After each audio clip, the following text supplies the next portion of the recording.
Now that you got the cams out of the way, you should be able to see the valves and springs and the tops of those. Alright, so to take off the cylinder head, in the factory service manual, it says to start from the back. So it's going to be 1, 2, and like with the cam caps, you just want to loosen these up a little bit. Just a little bit as you go. So 1, 2, and 3, oops, 3, 4, and then 5, 6, and 7, 8, and then 9 and 10.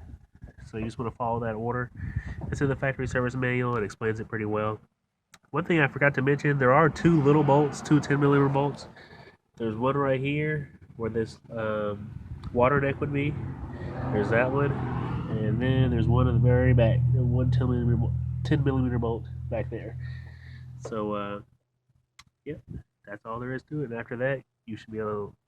I like to take the head studs out, and I'll show you that in a second. But after that, you should be able to take off the head.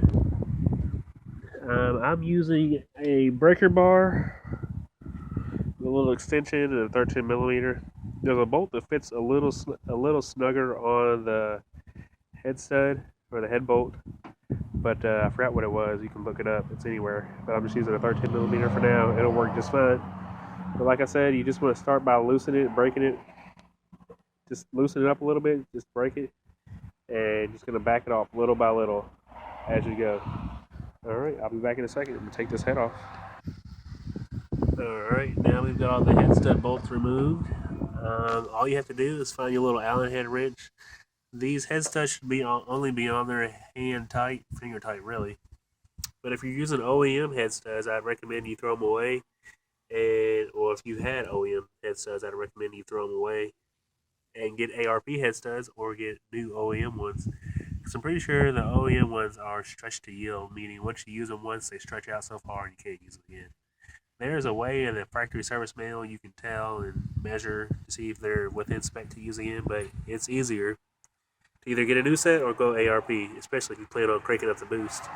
One thing I didn't mention before, there are two 10 millimeter bolts that sit right here and right there. Just take those out before you pull off the head. That should be everything. Just make sure everything on your exhaust side is disconnected, like coolant lines, blah, blah, blah, oil lines, and everything on your intake side is disconnected too.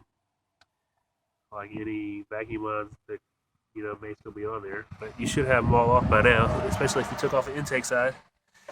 Uh, when you start pulling the head studs out, I mean, they're pretty straightforward to take out. And then after all that, you can pull the head off. I'm going to go a step further because I want to set my timing or reset it again.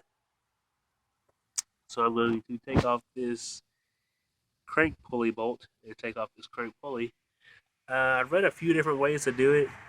It's way easier if you have an impact to just hit it one time and be done with it, and they'll take it off real quick.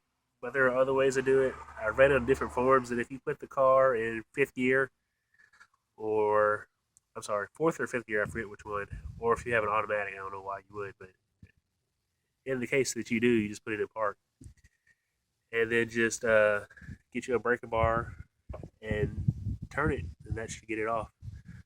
But yeah, and after you do that, after you get the bolt off, you can either get a pulley puller and pull it off, or you can be careful with it.